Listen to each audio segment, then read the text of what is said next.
Bismillahirrahmanirrahim. Assalamu alaikum. Hopefully you are fine. Lecture number 21 is about tympanometry and speech audiometry. In previous lecture we have discussed about the pure tone audiometry. Now we are going to discuss about the tympanometry and speech audiometry. First of all we will discuss about the tympanometry जो है ये hearing का test नहीं है but लेकिन ये जो है ये एग्ज़ामिनेशन में बहुत ज़्यादा हेल्पफुल होती है। जब प्योर टोन ऑडियोमेट्री हो रही होती है उस वक्त ये बहुत ज़्यादा हेल्पफुल होती है टिम्पैनोमेट्री जो है इसके ज़रिए से ये वाला जो एग्ज़ामिनेशन है इसके ज़रिए से हम मिडल ईयर की जो वर्किंग है, मिडल ईयर का फंक्शन जो है या उसकी कंडीशन और टिम्पैनिक मेम्ब्रेन का जो फंक्शन है या ऑसिकुलर्स जो है जो 3 बोन्स हैं मिडल ईयर के साथ जो अटैच्ड होती हैं उनकी फंक्शनिंग को, उनकी वर्किंग को चेक करने के लिए हम टिम्पैनोमेट्री को यूज़ करते हैं। जब हम ऑडियोमेट्री कर रहे होते हैं, प्योर टोन ऑडियोमेट्री जब हम कर रहे होते हैं तो उसमें भी हमें जो टिम्पैनोमेट्री है वो हेल्प करती है जस्टिफिकेशंस के लिए, हमें जस्टिफाई करने के लिए कि कंडक्टिव हेयरिंग लॉस और सेंसरी न्यूरल हेयरिंग लॉस जो है उनके दरमियान में किस तरह से डिफरेंस जो है उसको हम मालूम कर सकते हैं या उसके लिए हम कैसे श्योर हो सकते हैं कि ये कंडक्टिव टाइप का हेयरिंग लॉस है या सेंसरी न्यूरल टाइप का हेयरिंग लॉस है। Tympanometry is an examination used to test the condition of the middle ear and mobility of the eardrum, यानी tympanic membrane की mobility को चेक करने के लिए या फिर हम middle ear का जो entire function है उसको देखने के लिए और conduction bones by creating variation of air pressure in the ear canal कि एयर प्रेशर जो है उसमें जब वेरिएशंस आती हैं या उसके अंदर जब तब्दीली आती है तो जो ऑसिकल्स हैं या जो बोन्स हैं वो किस तरह से करके रिस्पॉन्स करती हैं या फंक्शन करती हैं। Tympanometry is an objective test of middle ear function. It is not a hearing test but rather measure of energy transmission through the middle ear. ये एक ऑब्जेक्टिव टेस्ट है, जैसे हमने पहले ज़िक्र किया था कि प्योर टोन ऑडियोमेट्री जो है that is a subjective type of test, जिसके अंदर कोई भी पर्सन जो है वो जब उसको स्टिमुलस मिलता है तो उसके लिए उसके नतीजे में वो रिस्पॉन्स करता है, यानी रेज़ करता है अपने हैंड को या फिर किसी भी बटन को जो कि उसको जैसे भी गाइड किया जाता है या उसको कमांड दी जाती है उसको वो फॉलो करता है। लेकिन ये एक ऑब्जेक्टिव टेस्ट है जिसके अंदर टोटली जो वर्क है वो मशीन का है।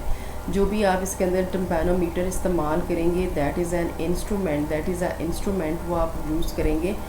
तो वो ही आपको टिम्पैनोग्राम के ऊपर जो है वो रिज़ल्ट देगा कि what is the actual condition of the middle year and what is the condition of the tympanic membrane and ossicles। ठीक है। Tympanometry is a valuable component of the audiometric evaluation। ठीक है, जो आप ऑडियोमेट्रिक एवेल्यूशन करते हैं उसके अंदर टिम्पैनोमेट्री जो है ये एक बहुत ही अहम रोल प्ले करती है। ठीक है। इन evaluating hearing loss tympanometry permits a distinction between sensory neural and conductive hearing loss। Furthermore, in a primary care setting, tympanometry can be helpful in making the diagnosis of otitis media by demonstrating the presence of fluid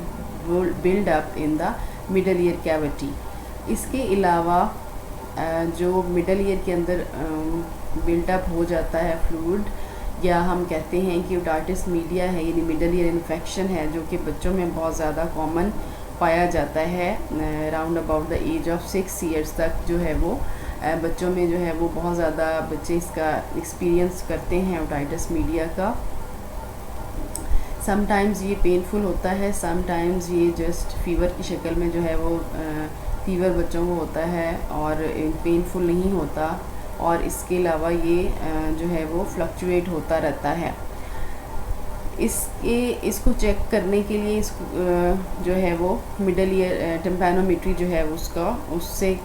फ़ायदा हासिल किया जाता है या उसको इस्तेमाल किया जाता है। अ टोन ऑफ, इसका प्रोसीजर जो है वो ये है कि a tone of 226 hertz is generated by the tympanometer into the ear canal, यानी ईयर कैनाल के अंदर टिम्पैनोमीटर के ज़रिए से 226 हर्ट्ज़ की जो टोन है उसको जनरेट किया जाता है। Where the sound strikes the tympanic membrane, और ये वाली जो साउंड है ये जाकर स्ट्राइक करती है यानी हिट करती है टिम्पैनिक मेम्ब्रेन को या कान के पर्दे को हिट करती है, causing vibration of the middle year which is turn results in the conscious perception of hearing. Some of this sound is reflected back and picked up by the instrument. Most middle ear problems result in stiffening of the middle ear which causes more of the sound to be reflected back. अब ये इस तरह से होता है कि टिम्पैनोग्राम जो है उसके ज़रिए से जो भी प्रेशर है वो 226 हर्ट्ज़ का जनरेट किया जाता है कान के अंदर, यानी जो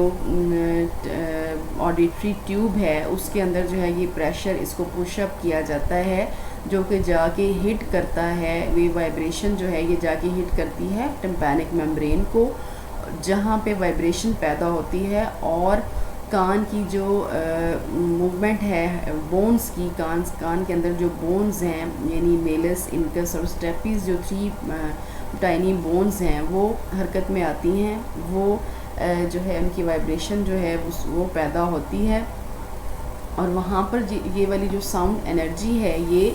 एम्पलीफाई होती है, ठीक है, यानी अपनी कंडीशन जो इनकी एग्जिस्टिंग कंडीशन होती है वाइब्रेशन की वहाँ पे जाके ये एम्पलीफाई होती है, यानी चेंज होती है, थोड़ी सी लाउडर होती है ताकि ये ट्रांसमिट हो सके फर्दर कॉकलिया में जाके, यानी कॉकलिया को जाके ये ट्रांसफ़र हो सके या इनर ईयर में ट्रांसफ़र हो सके। अब जब प्रेशर दिया जाता है तो कुछ साउंड का जो प्रेशर है वो कान के मिडल ईयर से जाके इनर ईयर में गो थ्रू हो जाता है, यानी पास ऑन हो जाता है, लेकिन कुछ जो होता है वो बैक वापस आ जाता है, ठीक है। तो यहाँ से यानी जितना वो थ्रू होता है, जितना वो पास ऑन होता है, उससे ये टिम्पैनोग्राम के ऊपर जो है वो उसका ग्राफ बन जाता है, यानी जितना पास ऑन होता है उसको हम कहते हैं कि ये एक हेल्दी ईयर की सिम्टम्स हैं, यानी कान के अंदर प्रॉब्लम कम है, और जितना वापस आता है उसको भी मेजर किया जाता है। अगर ज़्यादा प्रेशर जो है वो वापस आता है तो हम कहते हैं कि कान के अंदर प्रॉब्लम जो है वो ज़्यादा है, लेकिन अगर कम आता है तो हम कहते हैं कि जो है वो मिडल ईयर में इतना ज़्यादा मसला नहीं है, क्योंकि उसने प्रेशर को पास ऑन कर दिया है इनर ईयर में, ठीक है।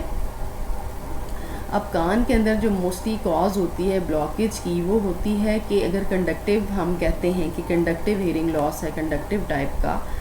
तो ज़्यादातर जो होती है ये ऑडिटरी कैनाल में वैक्स की वजह से होती है, यानी वैक्स ने ब्लॉक कर दिया हुआ होता है ऑडिटरी कैनाल को, जिसकी वजह से एयर प्रेशर जो है वो थॉरली या पूरी तरह से जाकर टिम्पैनिक मेम्ब्रेन पे या कान के पर्दे के ऊपर हिट नहीं करता, उसको पूरी तरह से स्ट्राइक नहीं कर पाता है। या इसके अलावा अदर रीज़न्स हो सकती हैं, जैसे अगर कान के पर्दे में पर्दा फट गया है, कान का परफोरेशन हो गई है, या वहाँ पे कुछ आउट ग्रोथ हो गई है, यानी कोई किसी किस्म का या कोई फ्लूइड जो है वो वहाँ पे बिल्ट अप हो गया है, जैसे हमने अपनी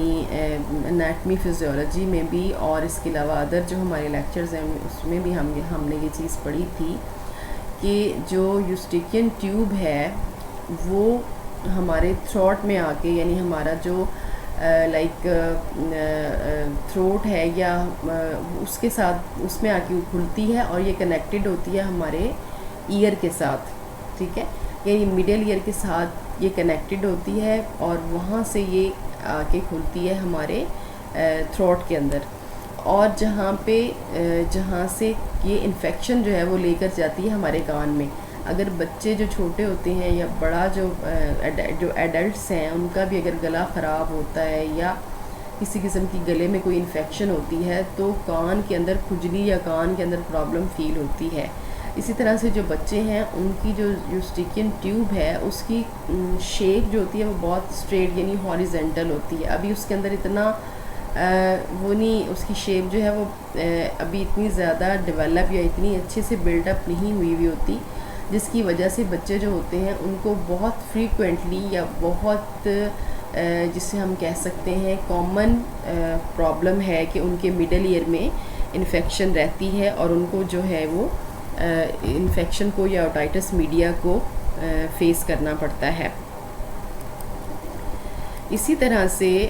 आप देखें कि जो टिम्पैनोमेट्री है उसके ज़रिए से हम इसको भी नोटिस करते हैं या नोट डाउन कर सकते हैं।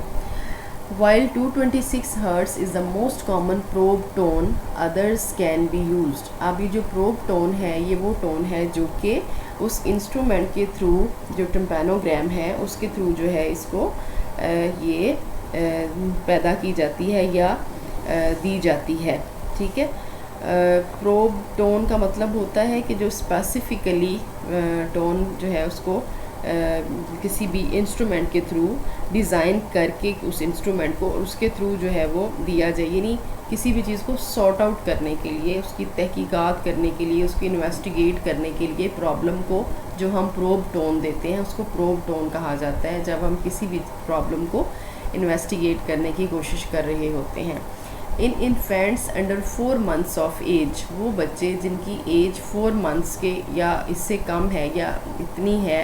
researches has shown 1000 Hz tone yield more accurate results। यानी रिसर्चेस ने ये बात साबित कर दी है कि ऐसे बच्चे जिनको जो 4 months के हैं या अंडर 4 months हैं उनको हम 1000 Hz की टोन देकर हम ज़्यादा अच्छे रिज़ल्ट्स जो हैं वो ला सकते हैं। यूजुअली हम एडल्ट्स के लिए या किड्स के लिए 226 Hz की फ्रीक्वेंसी की यानी जो है वो प्रोब टोन देते हैं, लेकिन बच्चों को जो 4 months के हैं या अंडर 4 months हैं उनको हम 1000 Hz की टोन अगर देंगे तो हमारे रिज़ल्ट्स जो हैं वो ज़्यादा टिम्पैनोमेट्री के ज़्यादा एक्यूरेट आएंगे। ये रिसर्च से साबित हो चुकी है बात।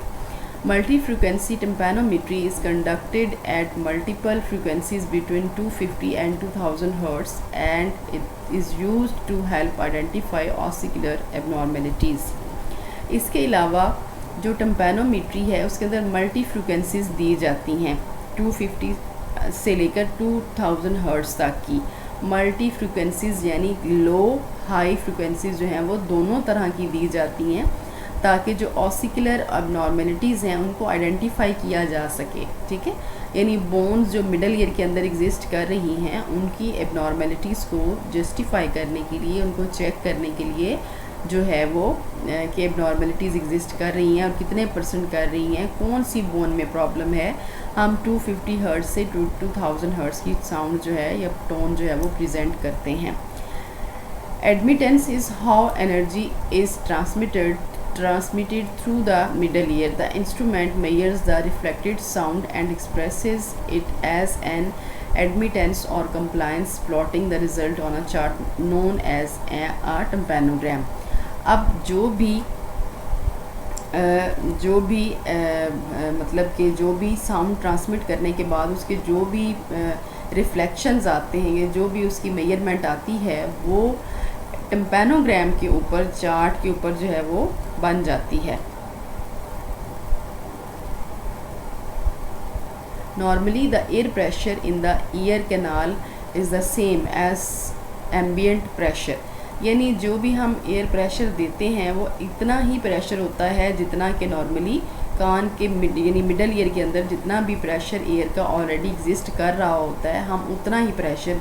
पुश अप करते हैं, उससे ज़्यादा प्रेशर नहीं करते, वरना कान का पर्दा जो है वो फट भी सकता है। Also under normal condition the air pressure in the middle ear is approximately the same as ambient pressure since the Eustachian tube opens periodically to ventilate the middle ear and equalise pressure.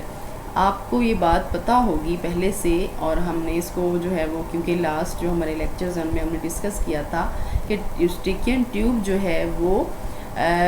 Balance करती है middle ear के अंदर जो air pressure है उसको balance रखती है। ठीक है। यानी जब हम छींकते हैं या जब हम स्नीजिंग करते हैं तो एयर प्रेशर जो है हमारे कान का वो बैलेंस रहता है। यानी अगर हम जब हम स्नीजिंग करते हैं तो हम जो है वो अपनी जो नोज़ है अगर उसको भी हम टाइट कर रहे हैं, यानी वहाँ से भी हम एयर को पास आउट ना होने दें और हम अपना मुंह भी बंद कर लें, तो हमारा जो कान का पर्दा है वो फटने का खदशा होता है। ठीक है, वो फट सकता है, रप्चर हो सकता है। और इसी तरह से जो कान के अंदर प्रेशर मिडल ईयर में होता है उसको बैलेंस करती है टिम्पैनिक मेम्ब्रेन, और जो यूस्ट्रिकियन ट्यूब है वो मिडल ईयर के अंदर एयर प्रेशर को बैलेंस करती है। अब वो ये बात कहना चाह रहे हैं कि जो एम्बिएंट प्रेशर है, यानी वो वाला प्रेशर जो ऑलरेडी एग्जिस्ट करता है मिडल ईयर के अंदर, और जो प्रेशर दिया जाता है वो दोनों का जो क्वांटिटी है वो यानी प्रेशर सेम होता है। In a healthy individual the maximum sound is transmitted through the middle ear when the ambient air pressure in the ear canal is equal to the pressure in the middle ear. ठीक है, यानी वो pressure एक healthy जो sorry यानी एक healthy individual का जो ईयर है, the maximum sound is transmitted through the middle ear when the ambient pressure जो है वो जाता है। जब आप प्रेशर उसमें पुशअप करते हैं कान में, जब आप देते हैं, प्रोब देते हैं, टोन देते हैं, तो जो एक नॉर्मल हेल्दी ईयर है जिसमें कोई प्रॉब्लम नहीं है, जिसका कान का पर्दा भी ठीक है, उसकी बोन्स भी ठीक हैं, उसकी जो ऑडिटरी कनाल है उसमें भी कोई वैक्स नहीं जमी हुई, किसी किस्म का कोई मसला नहीं हुआ, कोई आउट ग्रोथ नहीं हुई हुई है, तो जो हमने प्रेशर दिया है वो प्रेशर जो होता है वो बहुत अच्छे से पास ऑन हो जाता है इनर ईयर तक। लेकिन अगर वहाँ पे कोई प्रॉब्लम है, यानी किसी किस्म की भी कोई वहाँ पे प्रॉब्लम चल रही है, अगर बोन्स में कोई इशू आ रहा है या कान के पर्दे में कोई प्रॉब्लम है, तो वहाँ से एयर प्रेशर जो है वो प्रॉपरली पास ऑन नहीं हो सकेगा इनर ईयर तक। After an otoscopy examination of the ear with an otoscope to ensure that the path of the eardrum is clear and there is no perforation, the test is performed by inserting the tympanometer probe in the ear canal. The instrument changes the pressure in the ear, generates a pure tone and measures the eardrum responses to the sound at different pressures. This procedure a series of data measuring how admittance varies with pressure which is plotted as a tympanogram. अब जो भी आप एक पूरा process बताया गया है कि आप ऑटोस्कोपी करते हैं, उसके बाद आप एग्जामिनेशन करते हैं टिम्पैनोग्राम का, और आप सॉर्ट आउट करते हैं, आप टोन देते हैं, डिफरेंट तरह के प्रेशर्स की आप टोन देते हैं, और वो ग्राफिकल जो टिम्पैनोग्राम है उसके ऊपर ग्राफिकल प्लॉटेड जो है वो होती जाती है कि कितना आपने प्रेशर दिया और कितना प्रेशर जो है वो पास ऑन हुआ है और कितना वापस आया है। अब आप टाइप ए, बी और सी में देख लें। टाइप ए वाला जो है ये नॉर्मल ईयर है, ठीक है, ये नॉर्मल जो प्रेशर दिया है उसका नॉर्मल टिम्पैनोग्राम के ऊपर नॉर्मल ग्राफ उसका बना है। यहाँ पे प्रॉब्लम है, ठीक है, बी में, और यहाँ पे ज़्यादा प्रॉब्लम है सी में। Tympanograms are categorized according to the shape of the plot. A normal tympanogram left is labeled type A. There is a normal pressure in the middle ear with normal mobility of the eardrum and ossicles. ठीक है, यानी जो A number दिखाया गया है उसमें बिल्कुल normal pressure है और नॉर्मल जो है वो प्लॉटिंग हुई है, ठीक है, यानी यहाँ पे किसी किस्म का कोई इशू नहीं है। टाइप बी टिम्पैनोग्राम में reveal a fluid in the middle ear, perforation of the tympanic membrane और पेटेंट प्रेशर इक्वलाइजेशन ट्यूब, और C tumour in the middle ear. वो ये कहते हैं कि सेकंड जो नंबर है उसमें परफोरेशन भी हो सकती है मिडल ईयर में, और उसके अलावा जो है वो कोई भी ऑसिकल्स में भी प्रॉब्लम हो सकती है, रप्चर भी हो सकता है मिडल ईयर, ये टिम्पैनिक मेम्ब्रेन। तो ये टाइप बी में इस तरह से करके इसका ग्राफ बनेगा। सी में आप देखें tympanograms are consistent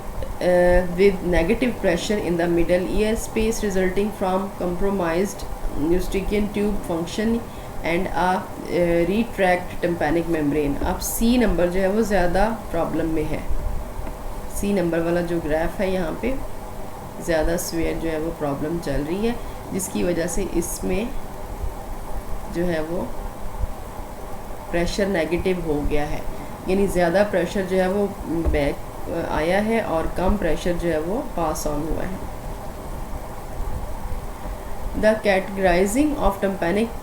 टिम्पैनोमेट्रिक data should not be used as a diagnostic indicators. ठीक है, इसको हम इस डाटा को जो भी हमें ग्राफ मिलते हैं टिम्पैनोग्राम के, उनको हम डायग्नोस्टिक डाटा के तौर पे यूज़ नहीं कर सकते। यानी हम ये नहीं कह सकते कि एक जो पर्सन है जिसकी हमने टिम्पैनोमेट्री की है कि वो पर्सन जो है उसको इतने डिग्री का हेयरिंग लॉस है या इस टाइप का है। ठीक है,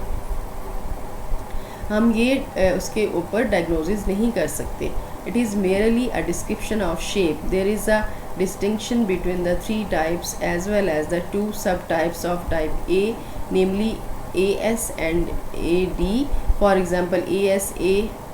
shallow tympanogram will show a stiff middle ear system, or AD, a deep tympanogram consistent with ossicular discontinuity or a monomeric membranes। यानी ये जितने भी उनकी ये प्लॉटिंग होती है टिम्पैनोग्राम के ऊपर, यानी उसको हम इस तरह से करके जो है वो प्रेजेंट कर सकते हैं। एक्चुअली ये जो टिम्पैनोमेट्री है या प्योर टोन ऑडियोमेट्री है या स्पीच ऑडियोमेट्री है, ये हमारे जो हम स्पीच एंड लैंग्वेज थेरेपिस्ट होते हैं, हमारे साथ डायरेक्ट जो है ये इसका कंसर्न नहीं होता, क्योंकि ये वर्क जो होता है या ये काम जो होता है ये ऑडियोलॉजिस्ट का होता है। ऑडियोलॉजिस्ट इसके अंदर एक्सपर्ट होता है, उसके पास जो है वो इसके लिए ज़्यादा अच्छा नॉलेज और वो क्योंकि इस फील्ड का की एक्सपर्टीज़ उसके पास होती हैं, लाइसेंस होल्डर होता है, वो ये कर सकता है। स्पीच थेरेपिस्ट जो हैं उनके लिए इन टेस्ट्स के बारे में इतना जानना काफ़ी है कि ये टेस्ट जो है ये क्या होते हैं, किस तरह से कंडक्ट किया जाता है, इनके तरीक़ाकार क्या होता है और इनका पर्पस क्या होता है, और इसके बाद रिज़ल्ट्स जो हैं वो कैसे आते हैं और उन रिज़ल्ट्स को किस तरह से फाइंड आउट जो है वो हम, यानी अगर हमारे पास कोई ग्राफ आता है तो हम किस तरह से गैस कर सकते हैं, उसको कैसे अंडरस्टैंड कर सकते हैं कि इस पेशेंट को जो है ये ईयर से रिलेटेड क्या क्या प्रॉब्लम्स हैं। Only measures of static acoustic admittance, ear canal volume and tympanometry width compared to sex, age and race specific normative data can be used to somewhat accurately diagnose middle ear pathology along with the use of other audiometric data, ear and bone conduction threshold, otoscopy examination, normal word recognition at leveled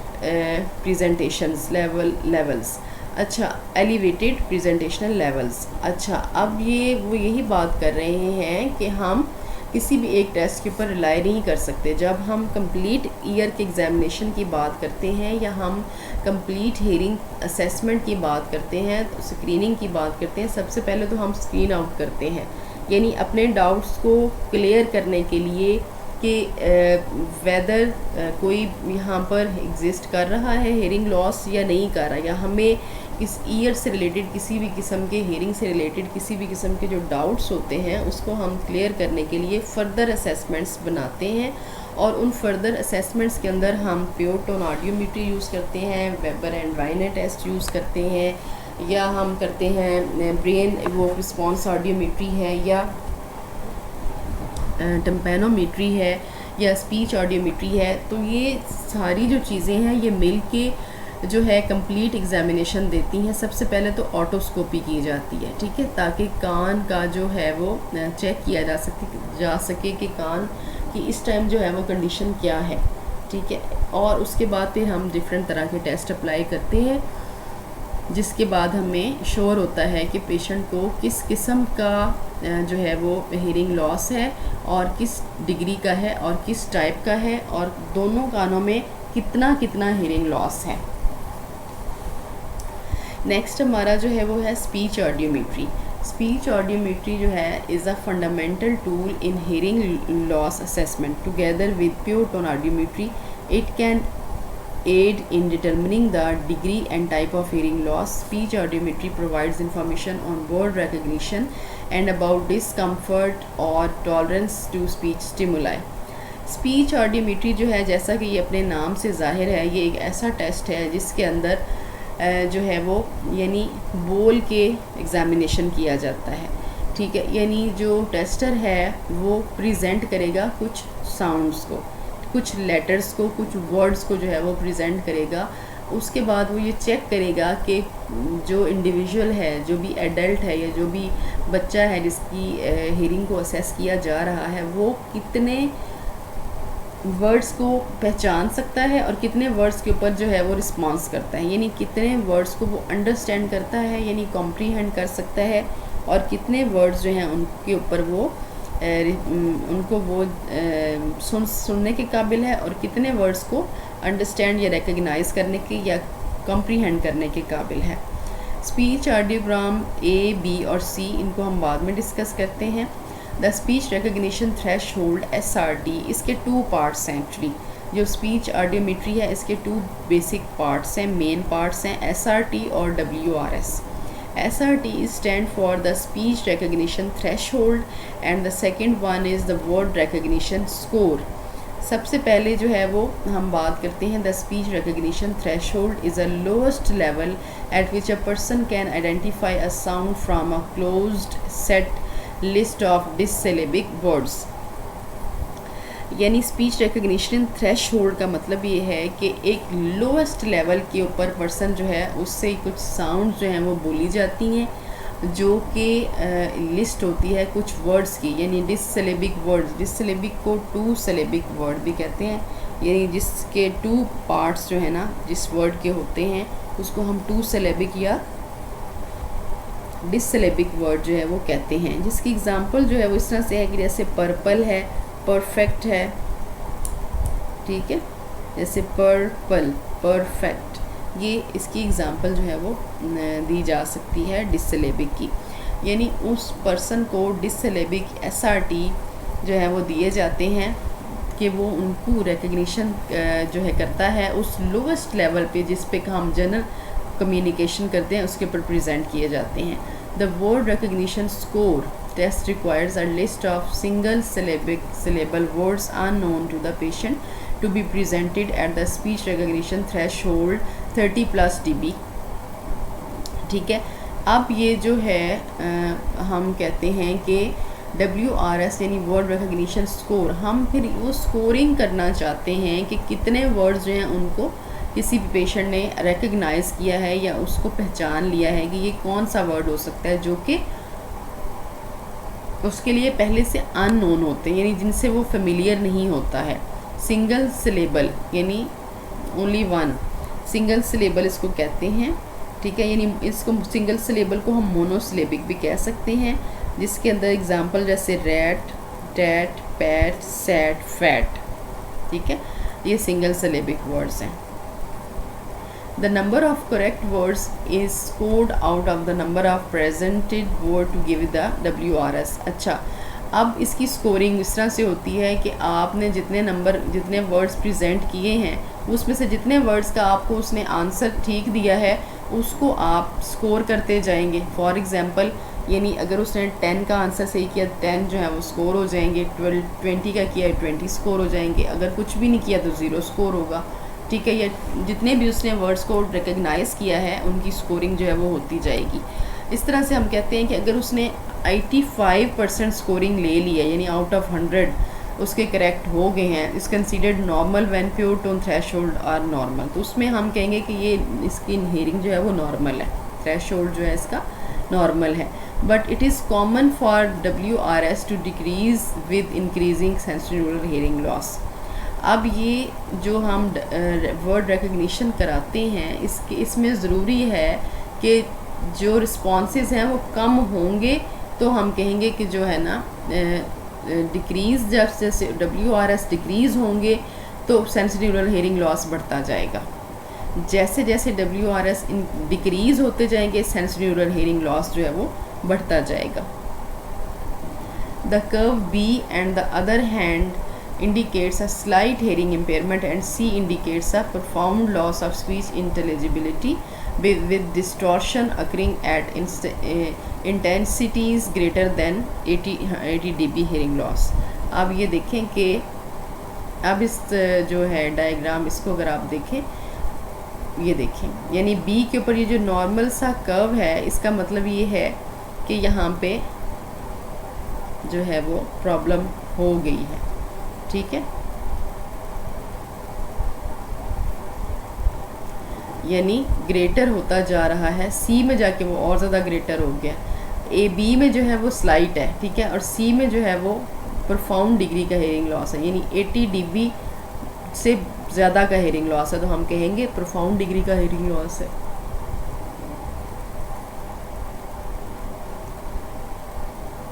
It is important to distinguish between WRS, which gives an indication of speech comprehension, and SRT, which is ability to distinguish phonemes। अब दोनों में ये difference है कि एक जो है वो हमें स्पीच की देता है कि कितनी अच्छी उसकी कंप्रीहेंशन है स्पीच की, और दूसरा टेस्ट जो है वो उससे हमें ये पता चलता है कि कितनी एबिलिटी है वो फोनीम्स को किस तरह से डिस्टिंग्विश कर सकता है फोनीम के दरमियान में, कि ये इस वर्ड के कितने पार्ट्स हैं, जैसे पर्पल 11, ठीक है, परफेक्ट, इस तरह से करके वो यानी इसके सिलेबल को अंडरस्टैंड कर सकता है या नहीं कर सकता। अब फ्यू एग्जांपल्स यहाँ पे दी गई हैं, जैसे ये देखें, लिसन, प्लॉट, बोर्ड, पूल, इसमें से कुछ मीनिंगलेस वर्ड्स होंगे जिनका कोई मीनिंग नहीं होगा, ठीक है, कुछ मोनोसिलेबिक हैं और कुछ जो है वो सिंगल सिलेबिक सॉरी जो है वो डाइसिलेबिक हैं। The test stimuli can be presented through headphone to test each ear separately or in free field in a sound attenuated both to allow binaural hearing to be tested with and without hearing aids or cochlear implant. Test material is adapted to the individual's age and language ability। अब ये जो stimulus present किया जाता है ये headphone patient को डाले जाते हैं, उसके ज़रिए से जो है ये प्रेजेंट किया जाता है, जिसके अंदर साउंड जो है वो इतनी होती है कि नॉर्मल कन्वर्सेशन का जो लेवल होता है वो होता है, और दोनों कानों को सेपरेटली चेक किया जाता है, यानी पहले एक कान फिर दूसरा कान, ठीक है, और जो बूथ है यानी साउंड ट्रीटेड या साउंड प्रूफ जो बूथ है उसके अंदर इसका टेस्ट लिया जाता है, इसको चेक किया जाता है, और फिर उसके बाद इसको अडेप्ट भी किया जाता है, यानी वर्ड्स की लिस्ट जो है वो सेम नहीं रहेगी, वो चेंज हो जाएगी according to the individual's age और उसकी लैंग्वेज एबिलिटी के अकॉर्डिंग, यानी कितनी कौन सी लैंग्वेज जो है वो अंडरस्टैंड करता है, ठीक है, उसके अकॉर्डिंग, और इंडिविजुअल की एज जो है उसके अकॉर्डिंग जो है मटीरियल को अडेप्ट किया जाएगा। अब रिमेंबर यानी word you need to remember, कौन सी चीज़ें जिन्हें आपने याद रखना है। In the case of the conductive hearing loss the response curve has a normal S shape, there is no deformation, ठीक है, अगर कंडक्टिव हेयरिंग लॉस है तो उसकी जो कर्व है वो उसकी एस शेप रहेगी, कोई किसी किस्म की प्रॉब्लम नहीं आएगी। सेंसोरियल हेयरिंग लॉस में there is an increased intelligibility threshold, the curve can appear normal expect in the higher intensity regions where deformations indicate distortions. अब जो सेंसरी न्यूरल है उसके अंदर बहुत ज़्यादा तब चेंज हो जाएगी, ये देखें आप स्पीच ऑडियोग्राम के अंदर ये नॉर्मल है, ठीक है, ये जो है ये कंडक्टिव है, ये कॉक्लियर में प्रॉब्लम है, ये रेट्रोकॉक्लियर है, यानी ये आप देख सकते हैं ये नॉर्मल है, ठीक है, और ये वाली जो कर्व है जिसकी एस शेप बन रही है हल्की सी वो कंडक्टिव है, और जो ये कॉक्लिया का है ये है कि इनर ईयर में प्रॉब्लम है, यानी रिलेटेड टू द कॉक्लिया, और अगर रेट्रोकॉक्लियर है तो इसका मतलब ये है कि बियॉन्ड टू द कॉक्लिया, यानी कॉक्लिया से आगे प्रॉब्लम है, जो ऑडिटरी पैथवे है उसमें प्रॉब्लम है, ठीक है, वो वाली पैथवे जो कि हमारी ब्रेन के अंदर जाके जो हमारा नर्वस सिस्टम है उसमें जाके अटैच होती है, उसमें जाके कनेक्ट करती है, उसमें प्रॉब्लम है। Phonetic testing is also carried out routinely in the clinic, especially in the case of rehabilitation after cochlear implantation। ये बहुत अच्छा है और बहुत ज़रूरी है ये जानना कि कॉक्लियर इम्प्लांटेशन के बाद स्पीच ऑडियोमेट्री की जाती है। ऐसे वर्ड्स जो हैं उनकी लिस्ट प्रेजेंट की जाती है ताकि ये जाना जा सके कि पेशेंट जो है वो कितना अच्छा वर्ड्स को आइडेंटिफाई करता है, कितना अच्छा साउंड्स को लोकलाइज करता है, कितना अच्छा जो है उसके ऊपर रिस्पॉन्स करता है, या उसको कितना अच्छा कंप्रीहेंड करने के काबिल है। इस टाइम जो है उसकी हेयरिंग या उसकी जो स्पीच है वो कौन से लेवल पर स्टैंड कर रही है, कौन से लेवल पे एग्जिस्ट कर रही है, ताकि उसके ऊपर हम किस तरह का जो है वो स्पीच एंड लैंग्वेज का प्लान बना सकें, या हम उसको किस तरह की ऑडिटरी थेरेपी या ऑडिटरी वर्बल थेरेपी जो है वो अप्लाई कर सकें। It is relatively long to carry out but enable the evaluation of the real social and linguistic handicap experienced by hearing impaired individuals। ये बेशक लंबा प्रोसेस है, लेकिन इसको एवेल्यूएट करने के बाद हम बहुत अच्छे लैंग्वेज और हेयरिंग से रिलेटेड जो एक्सपीरियंसेस हैं वो उन लोगों को प्रोवाइड कर सकते हैं जो हेयरिंग की प्रॉब्लम में पाए जाते हैं। Cochlear deficit are tested using the CNS consonant nucleus consonant test, short word requiring little mental recruitment. Errors are apparent on each phoneme and not over the complete word, and central deficit are tested with speech in noise test such as hearing in noise test and quick SIN यानी quick speech in noise test, which are sentences carried out in noise। वो ये कहते हैं कि cochlear की जो deficiency है उसको जानने के लिए, यानी इनर ईयर में कोई प्रॉब्लम अगर है, अगर हमें लगता है कि इनर ईयर में प्रॉब्लम है, तो उसके लिए हम कॉक्लियर के लिए बहुत सारे और भी टेस्ट जो हैं वो यूज़ कर सकते हैं, जिनके नाम उन्होंने यहाँ पे मेंशन किए हैं। ये स्पीच ऑडियोमेट्री ऑडियोग्राम है।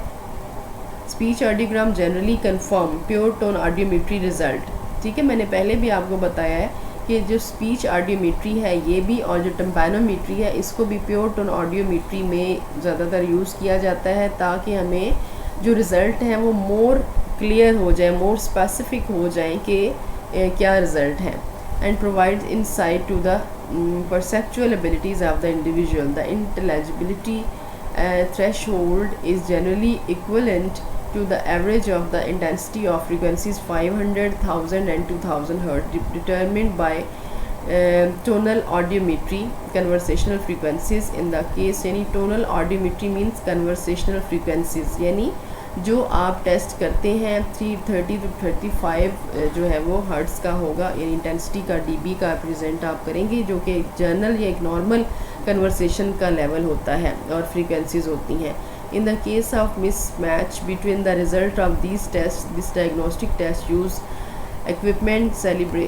calibration or the